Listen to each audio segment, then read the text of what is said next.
ఉత్తరాఖండ్ రాజకీయాల్లో తాజాగా చెలరేగిన వివాదం దేశవ్యాప్తంగా చర్చకు దారితీసింది. మహిళా శిశు సంక్షేమ శాఖ మంత్రి రేఖా ఆర్య భర్త గిర్దారి లాల్ సాహు చేసిన వ్యాఖ్యలు ఒక్కసారిగా రాజకీయ వర్గాల్లో కాకుండా సోషల్ మీడియాలోనూ తీవ్ర దుమారం రేపాయి. అల్మోరాలో జరిగిన ఒక కార్యక్రమంలో సాధారణంగా సరదాగా మాట్లాడినట్టే మాట్లాడిన సాహు మాటలు ఇప్పుడు పెద్ద రాజకీయ దుమారాన్ని రేపుతున్నాయి. ముసలి వయసులో పెళ్లి చేసుకుంటారా?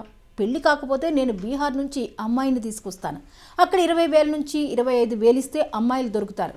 నాతో రండి, మీకు పెళ్లి చేస్తాను అంటూ ఆయన చేసిన వ్యాఖ్యలు వినడానికి చాలా తేలిగ్గా ఉన్నా అర్థం చేసుకుంటే మాత్రం మహిళలను వస్తువుల్లా చూపించేలా ఉన్నాయని విమర్శలు వెల్లువెత్తాయి. ఈ వ్యాఖ్యలు చేసిన వీడియో సోషల్ మీడియాలో వైరల్ కావడం వల్లే అసలు వివాదం పెద్దదైంది. ఫేస్బుక్, ట్విట్టర్, వాట్సాప్ గ్రూపుల్లో ఆ వీడియో తిరుగుతుండడంతో ప్రజల నుంచి తీవ్ర స్పందన వచ్చింది. ముఖ్యంగా మహిళా సంఘాలు, మానవ హక్కుల కార్యకర్తలు ఈ మాటలను తీవ్రంగా ఖండించారు. మహిళల గౌరవాన్ని, వారి స్వేచ్ఛను ఇలాంటి వ్యాఖ్యలు దెబ్బతీస్తాయని, ఇవి ఒక ప్రజాప్రతినిధి కుటుంబానికి చెందిన వ్యక్తి నోటు నుంచి రావడం మరింత దారుణమని మండిపడుతున్నారు. ఇక రాజకీయంగా చూస్తే విపక్ష కాంగ్రెస్ పార్టీ ఈ అవకాశాన్ని వదులుకోలేదు. ఒక మహిళా శిశు సంక్షేమ శాఖ మంత్రికి భర్త అయి ఉండి దేశంలోని ఆడబిడ్డలను డబ్బుతో కొనుగోలు చేసే వస్తువుల్లా మాట్లాడడం సిగ్గుచేటని కాంగ్రెస్ నేతలు మండిపడ్డారు. ఈ వ్యాఖ్యలు కేవలం అవమానకరంగానే కాకుండా మానవ అక్రమ రవాణాను ప్రోత్సహించేలా ఉన్నాయంటూ వారు తీవ్ర ఆరోపణలు చేశారు. ఇలాంటి మనస్తత్వం ఉన్న వాళ్లను బీజేపీ ఎలా సమర్థిస్తోందని ప్రశ్నించారు. అంతేకాదు పార్టీ అధికారికంగా క్షమాపణ చెప్పాలని డిమాండ్ చేశారు. మహిళల భద్రత, గౌరవం గురించి రోజు పెద్ద పెద్ద మాటలు చెప్పే బీజేపీకి ఇదేనా మహిళా సాధికారత అని కాంగ్రెస్ నేతలు విమర్శల వర్షం కురిపించారు. ఈ వ్యవహారాన్ని బీహార్ రాష్ట్ర మహిళా కమిషన్ కూడా చాలా సీరియస్గా తీసుకుంది.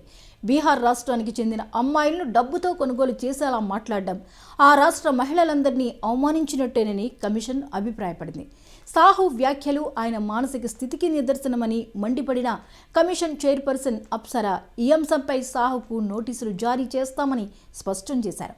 మహిళలపై ఇలాంటి వ్యాఖ్యలు చేసే వారిని వదిలిపెట్టబోమని, చట్టపరమైన చర్యలు తీసుకుంటామని కూడా హెచ్చరించారు. వివాదం రోజు రోజుకి ముదిరిపోతుండడంతో చివరకు అధికార బీజేపీ కూడా దీనిపై స్పందించక తప్పలేదు. రాష్ట్ర బీజేపీ నాయకత్వం ఈ విషయంలో డ్యామేజ్ కంట్రోల్కు దిగింది. గిర్దారి లాల్ సాహుకు పార్టీతో ఎటువంటి అధికారిక సంబంధం లేదని, ఆయన పార్టీ పదవుల్లో లేరని BJP media incharge Manveer Singh Chauhan స్పష్టం చేశారు. మహిళల పట్ల అగౌరవంగా మాట్లాడే ఏ వ్యాఖ్యలనైనా బీజేపీ ఖండిస్తుందని, ఇలాంటి మాటలకు పార్టీకి సంబంధం లేదని ఆయన చెప్పుకొచ్చారు. అయితే ఒక మంత్రి భర్తగా ఆయనకు ఉన్న గుర్తింపు వల్లే ఈ వ్యాఖ్యలు పార్టీకి అంటుకుంటున్నాయన్న విమర్శలు కూడా వినిపించాయి. ఇదిలా ఉండగా గిర్దారి లాల్ సాహు తన వ్యాఖ్యలపై వివరణిచ్చేందుకు ముందుకొచ్చారు.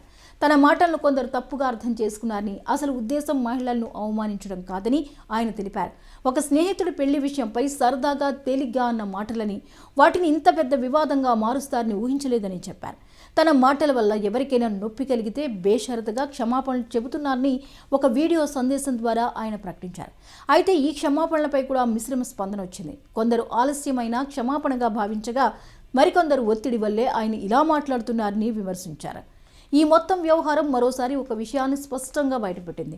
ప్రజా జీవితానికి సంబంధించిన వ్యక్తులు, ముఖ్యంగా అధికారంలో ఉన్నవారి కుటుంబ సభ్యులు మాట్లాడే మాటలు ఎంత జాగ్రత్తగా ఉండాలో ఇది చూపించింది. సరదాగా అన్న మాట కూడా ఎలా పెద్ద సామాజిక రాజకీయ సమస్యగా మారుతుందో ఈ ఘటన చూస్తే అర్థమవుతుంది. మహిళలపై సమాజంలో ఇంకా లోతుగా ఉన్న అవమానకరమైన ఆలోచనలు ఇలాంటి వ్యాఖ్యల రూపంలో బయటపడుతున్నాయన్న వాదన కూడా వినిపిస్తోంది. మహిళా సంక్షేమం గురించి మాట్లాడే ప్రభుత్వాలు, నాయకులు తమ చుట్టూ ఉన్న వారి మాటలపైన అదే స్థాయిలో నియంత్రణ, బాధ్యత చూపాల్సిన అవసరం ఉందన్న చర్చ ఇప్పుడు జోరుగా సాగుతోంది. గిర్దారి లాల్ సాహు వ్యాఖ్యలు కేవలం ఒక వ్యక్తి చేసిన తప్పు మాటలుగానే కాకుండా రాజకీయాలు, మహిళా హక్కులు, సామాజిక బాధ్యత అనే పెద్ద అంశాలపై దేశవ్యాప్తంగా చర్చకు దారితీసిన వివాదంగా మారాయి. ఈ ఘటన నుంచి అయినా రాజకీయ నాయకులు, వారి కుటుంబ సభ్యులు మాటల విలువను, వాటి ప్రభావాన్ని అర్థం చేసుకుంటే ఇలాంటి వివాదాలకు భవిష్యత్తులో కొంతైనా బ్రేక్ పడుతుందని పలువురు సూచిస్తున్నారు.